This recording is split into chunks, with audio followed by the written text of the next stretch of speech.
How many shiitake mushrooms do I need for a new truck? How many mushrooms do I need to buy a new truck? Now that I have all this manure, I need a way to carry it.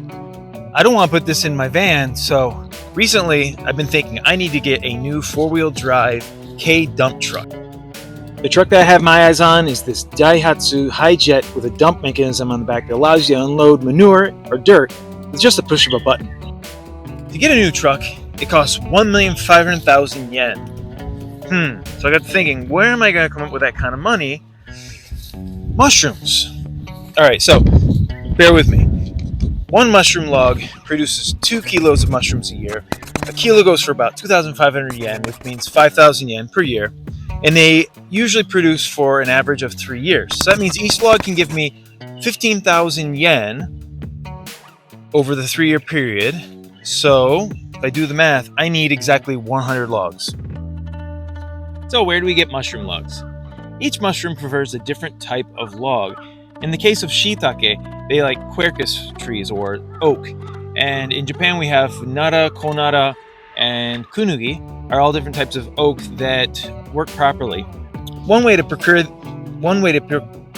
these, is that it? One way to procure, I can't say this word. One way to get your hands on some logs is to go to a local home center. The logs at the home center go for about 2,000 yen each, so that would put me out 200,000 yen, making it even harder to get that truck. So I need to find a way to source the logs. Thankfully, my buddy Yuichi needed to give the trimming to the forest behind his house to prevent landslides.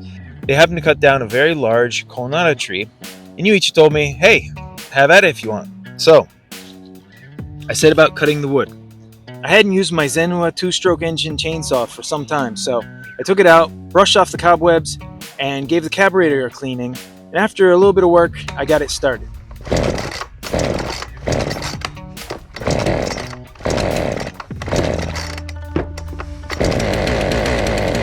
Now I was ready to go. I took my chainsaw, some rope, chainsaw oil, and some gas mixture, and walked past the cows and up behind Yuichi's house. Now the hill behind his house is a very steep climb. There are lots of vines and branches and fallen trees to get in the way. It was an arduous climb getting up there, but once on top, the view was absolutely incredible. So I scouted out the best logs. Shiitake prefer logs with a diameter of 10-15 centimeters. I found some good branches and got cutting.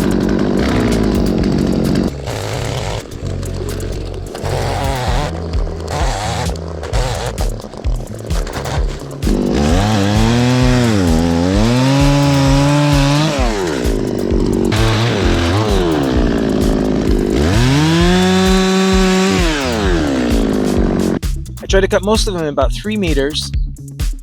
For the steeper areas of the mountain, I used the rope to traverse while carrying the logs, some of which weighed about 50 to 60 kilos. The weather report called for rain that evening, so I wanted to get them out of the forest to an area that would be easier to carry later on when friends were there to help me out.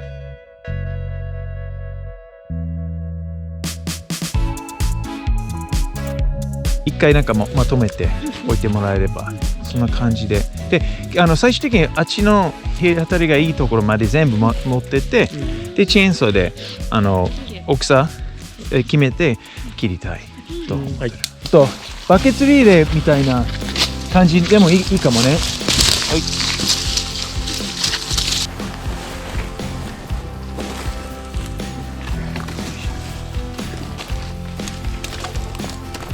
With friends there to help out, not only is it safer and easier, it's just more fun.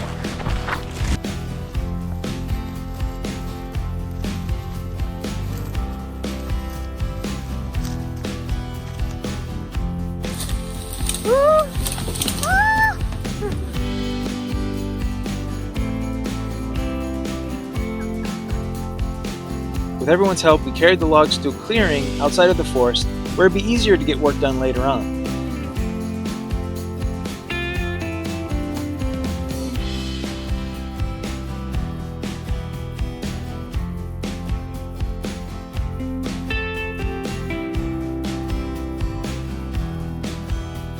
After carrying them all out, we broke for lunch.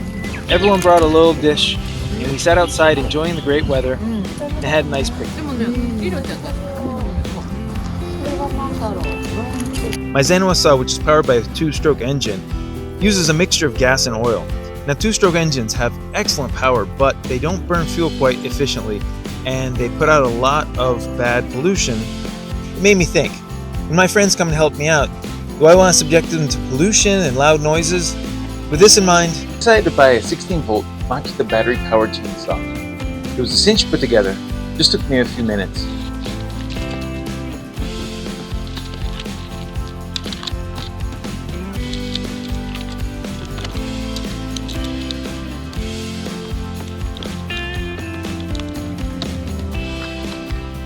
And this part right here is great. It allows you to change the tension of the chain without a screwdriver or any other tools.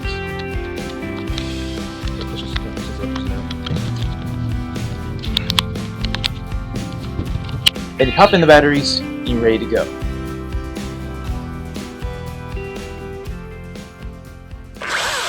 Yeah.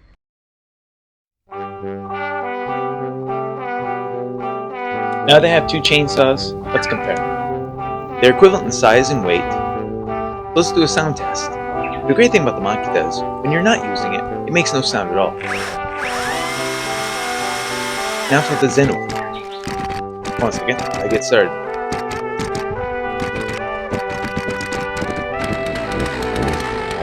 When cutting, the sound difference isn't too great, but as you can hear, the Zenoa keeps on making a bubble sound even when you're not doing any cutting. Now for the cutting test. First, the Zenoa. I recently sharpened my blade. That's something you want to keep in mind. If you keep the chain well sharpened, you don't have to use as much power. If you push down too hard, you can burn out the motor, and you could also lose your balance.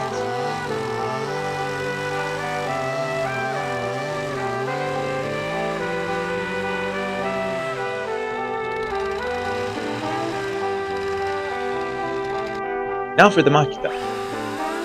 If you push too hard with the Makita, you'll know because it'll stop.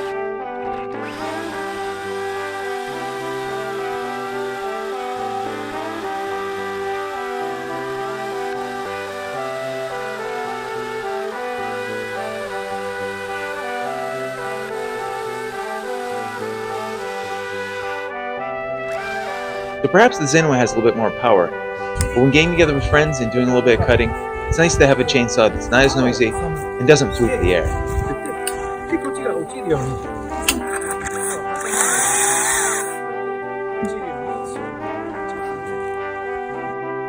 We cut all the logs to 1 meter length and got them loaded up.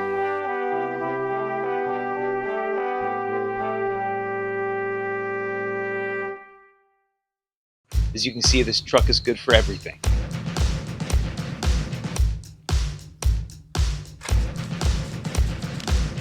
For a little bit of insurance, I decided to make Shiitake, or oyster mushrooms. This trim I'm about to cut down is an enoki. Now enokis are great because they regenerate even after you cut them at the trunk.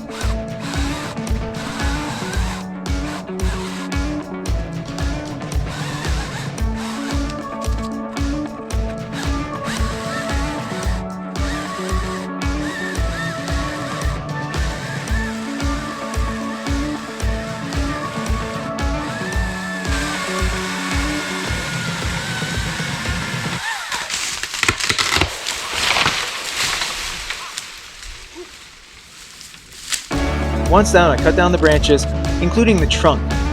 Oyster mushrooms do well with these large trunk pieces as well, so I can use the entire tree.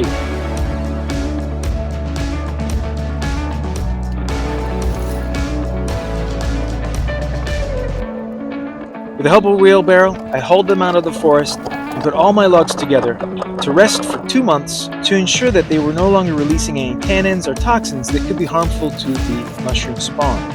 So on a sunny Saturday afternoon, Yuichi and I pre-drilled about half of the logs because on the next day, I and about 20 of her friends came by for a mushroom workshop. First, everyone drilled the holes in the logs at about 10 to 15 centimeter pitch between each hole.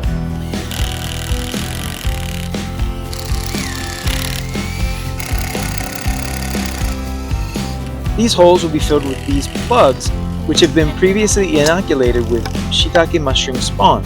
You put them in the hole and just pop them in with a hammer, like this.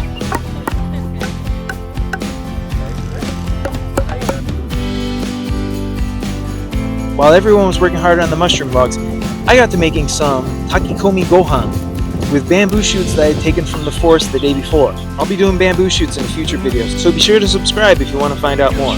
Once again, everyone brought a small dish and we sat out for a picnic lunch.